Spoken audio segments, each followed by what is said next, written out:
যেই মৌলবী বলবে নবীর মিলাদ নাই সে মুশরিক। যেই ব্যক্তি বলবে নবীর মিলাদ নাই সে বেঈমান। এই পৃথিবীতে আমার নবীর শুভ আগমন আছে, একমাত্র আল্লাহর মিলাদ নাই। কার মিলাদ নাই? আল্লাহর কি জন্ম আছে? আল্লাহ কি কাহার ঘরে জন্মগ্রহণ করছে? আল্লাহকে কি জন্ম দিছে? তাইলে যারা ওই আল্লাহ পাকের জাতের সঙ্গে আমার নবী পাককে মিলাইতে চায়, তাইলে তারা কি করলো? আল্লাহর সঙ্গে শরীক করলো। কথা বলেন ঠিক কিনা? আল্লাহ ছিলেন, আল্লাহ আছেন, আল্লাহ থাকবেন, ঠিক কিনা বলেন?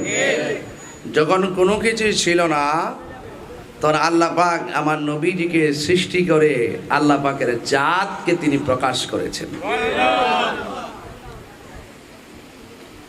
তো এই জন্য আজকে যারা এখানে এসেছেন, আলোচনা শুধু শুনবেন না, আলোচনা আমল করার চেষ্টা করবেন।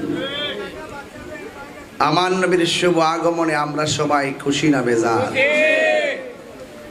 পিছনের মানুষ তো আমি দেখি না, অনেক লোক হয়েছেন, মাঝখানে প্রজেক্টর দিয়েছেন, অনেক মিডিয়ার ভাইরা এসেছেন, এগুলো প্রচার করবেন।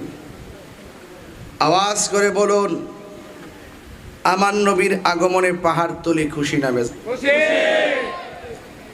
১৫০০ বছর আগে আমার নবী দুনিয়াতে তাশরীফ এনেছেন।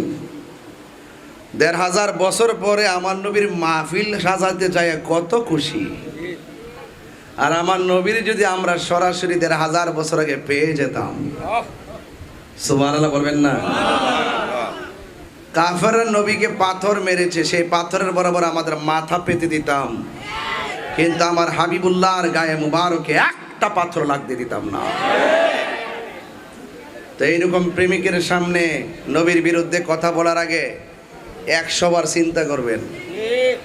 আমরা ১৫০০ বছর পরে আসতে পারি, তাই বলে আবু জাহেল তো চলে গেছে, তাই বলে আবু জাহেলের উত্তরসূরি বাংলার জমিনে পার পাবে না। তো আমার নবী দুনিয়াতে এসেছেন, দুনিয়াতে আসার আগে নবী ছিল কিনা? দুনিয়াতে আসার আগে নবী ছিল কিনা? মা মেনার মাস থেকে আসার পরে নবী হয়ে আসছে কিনা? এখনো নবী নবী হিসাবে আছে কিনা? হাসরের ময়দানে থাকবে কিনা?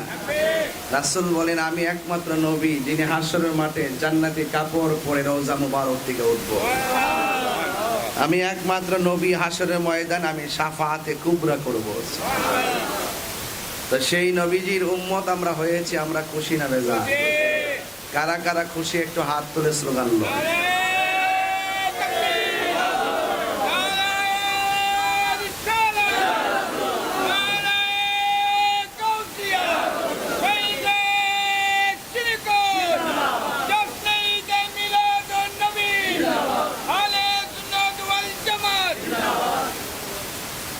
সকলে বলে আলহামদুলিল্লাহ। আমার ভাইয়েরা, আপনাদের কষ্ট দেখে তো আমার কষ্ট লাগতেছে। অনেক কষ্ট করতেছেন, অনেক মা বোনরা দেখছে অনেক কষ্ট করতেছেন, আপনারা অনেক কষ্ট করে বসছেন। আচ্ছা, আমার নবী দেখার ক্ষমতা আছে না নাই? আজকে যারা ঘামতেছেন, এই ঘামের একটা ফোঁটা কি মিজানের পাল্লায় উঠতে পারে না? এখানে যে অ্যামাইজিং ফিগার যারা আছেন, যুবক, এই যুবকদেরকে নিয়ে আমি অনেক প্রাউড ফিল করি। আপনারা জানেন, ঢাকা হাইকোর্ট মাজারে শরফুদ্দিন চিশতি রহমতুল্লাহের মাজারকে স্থানান্তরের চক্রান্ত চলতেছে। তো এই প্রতিবাদে আগামীকাল মনে হয় আগামী প্রেস ক্লাবের মধ্যে আমাদের প্রতিবাদ সমাবেশ। কথা কন্যা কি লেগে আপনারা যাইতেন না? যাবার দরকার আছে না? যে রাত্রে ১টার সময় এখানে বসে আছেন, কালকে কি ৩টায় যাইতে পারবেন না আপনারা? ইনশাল্লাহ কালকে ইনশাল্লাহ আমরা একটা আওয়াজ তুলতে চাই চট্টগ্রাম থেকে, যে এই দেশ ওলি আল্লাহর দেশ, যাদের মাধ্যমে আমরা মুস্তাফার প্রেম খুঁজে পেয়েছি। কথা বলেন ঠিক কিনা? ওই সমস্ত মাজারের বিরুদ্ধে, আল্লাহর ওলিদের বিরুদ্ধে যারা করবে, আমরা রাজপথে এমন একটা জানান দিতে চাই যেন ওই ওলি বিদ্বেষীদের অন্তর থরথর করে কেঁপে ওঠে। সারা যাইবেন না আপনারা? আল্লাহ যেন কবুল করে, আমিন করুন। যাই হোক বাবার আমার, তা আমি বলতে চেয়েছিলাম, আমার নবী, আপনার নবী দুনিয়াতে এসেছেন, নবী হয়ে এসেছেন নাকি সাধারণ বান্দা হয়ে এসেছেন? তো এই জন্য আমার দেশের অনেক টুপিওয়ালা আছে, পাগড়িওয়ালা আছে। আমার বিরুদ্ধে তারা লাগার মূল কারণ হলো 5ই আগস্টের পর থেকে গত 24 সাল অনেকে মনে করছে যে এবার মানুষ সব বুবো হয়ে যাবো। আমরা সুন্নির পাওয়ার আগের চাইতে আর 20 গুণ বাড়ছে, কথা ঠিক কিনা? এখন কিছু লোক আছে যেহেতু সরাসরি উপায় না আমাদের বিরুদ্ধে নেমে গেছে, তা আমরা কি ঘরে বসে তাকাই থাকবো? আমরা এসে মোকাবেলা করবো, লাঠি দিয়ে করবো না, দলিলের জোরে করবো, কান ধৈরাইন না করবো, কথা বলেন ঠিক না বেটে? আমরা সুন্নিরা ভেঙে যাওয়ার মতন প্লেয়ার নই। মামলা এগুলো হতেই পারে, কিন্তু তাদের চাপাবাজদের যে উদ্দেশ্য আজ জাতি জেনে গেছে, কথা বলেন ঠিক কিনা? ওরা সত্যিকার অর্থে ইসলামকে ভালোবাসে না, ওরা সত্যিকার অর্থে আমার নবীকে ভালোবাসে না, ওরা শুধুমাত্র চেয়ার আর ক্ষমতার জন্য ইসলামকে ব্যবহার করে, কথা বলেন ঠিক কিনা? হাত তুলে বলো ঠিক কিনা বলো। এদের সাথে আমাদের কোনো সম্পর্ক। আমার যুবক ভাইরা আওয়াজ করে বলেন, ইজ্জতের মালিক কে?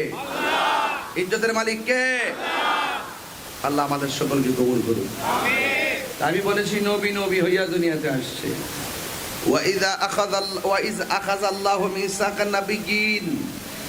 যখন কোন নবী দুনিয়াতে আসে নাই, তখনই আমার আল্লাহ সেই রুহের জগতে সব নবীদেরকে নিয়ে একটা সম্মেলন করলেন। আল্লাহর সভাপতি আমার নবী হলো প্রধান অতিথি। আল্লাহ ডাকলেন, এই নবীগণ শুনো, তোমাদেরকে আমি বানিয়েছি, আমার বন্ধু নবীকে সবার আগে বানিয়েছি। আমার বন্ধু দুনিয়াতে সবার পরে যাবে, আর তোমরা দুনিয়াতে গিয়ে বলবে আমার বন্ধু নবী আসতেছে। তোমরা যদি এই এলানটা করতে পারো, আমি আল্লাহ তোমাদেরকে কিতাব দেব। সুবহানাল্লাহ বলবেন না? আর আমার বন্ধু নবীর যদি তোমাদের আমলে পেয়ে যাও, আমার নবীর উপরে তোমরা ঈমান আনবে এবং আমার বন্ধু নবীকে সহযোগিতা করবে। তার মানে প্রমাণ হয়ে গেল আমার নবী সাইয়্যিদুল মুরসালিন, সাইয়্যিদুল খাতামুন রাহমাতুল লিল। এতে কোনো সন্দেহ? রাসূল বলেন আল্লাহ আমাকে 6টা মর্যাদা দিয়েছেন। এই 6টা মর্যাদা পৃথিবীর কাউকে দেয় নাই। এর মধ্যে 1 নম্বর মর্যাদা হলো আমি নবীকে আল্লাহ পাক সকল ভাষা বোঝার ক্ষমতা দিয়েছেন।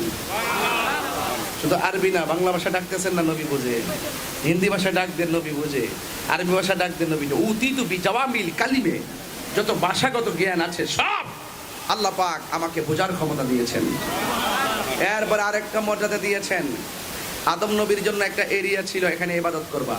মুসা নবীর জন্য একটা এরিয়া ছিল, এখানে ইবাদত করবা। জাকারিয়া নবীর জন্য একটা এরিয়া ছিল, এখানে নামাজ পড়বা। কিন্তু আমার নবীর জন্য কোনো এরিয়া নাই।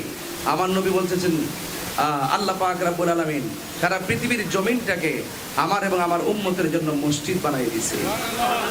কি বানিয়ে দিয়েছে? মসজিদ বানিয়ে দিয়েছে। আমার যুবক ভাইরা, এরপরে আমার নবী, আপনার নবী রাহমাতুল লিল আলামিন বলছেন যে আল্লাহ আমাকে আরেকটা মর্যাদা দিয়েছেন, এই মর্যাদা অন্য কাউকে দেয় নাই। সেটা কি? আমার নবী বলেন আমি খাতামুন নবিয়্যিন, আমার পরে আর কোনো নবী আসবে না। আনা খাতামুন নবিয়্যিন লা নবিয়্যা বাদি, আমি নবী হলাম শেষ নবী, আমার পরে আর কোনো নবী আসবে না। কিন্তু আমার বাংলাদেশে অনেক একটা দল আছে, এই দলটার নাম হলো কাদিয়ানি। এই কাদিয়ানিরা আমার নবীরে শেষ নবী মানে না, কথা কন ঠিক না বেঠিক? আচ্ছা বলেন তো, আমার নবীর পরে কি আর কোনো নবী আসবে? কিয়ামত পর্যন্ত কোনো নবী আসবে? এই জন্য যারা নবীর পরে নবী আসবে মর্মে বিশ্বাস করে এবং নিজেদেরকে নবী দাবি করে, এরা কি নবী না ভণ্ড? আরো যে নবী না ভণ্ড? এই ভণ্ডদের সাথে আমাদের কোনো সম্পর্ক। এই জন্য কাদিয়ানীদেরকে অমুসলিম ঘোষণা করতে হবে।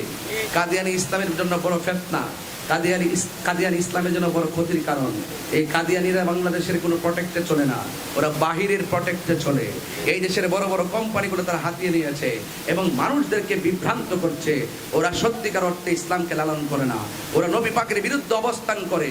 এক বিশ্বের এক অপশক্তিকে তারা বাংলার জমিনে ছলে বলে কৌশলে ঢুকিয়ে দিয়ে সত্যিকার আশিকে রসুলদেরকে হত্যা করার মতো নীল নকশা এঁকেছে, কথা বলেন ঠিক কিনা?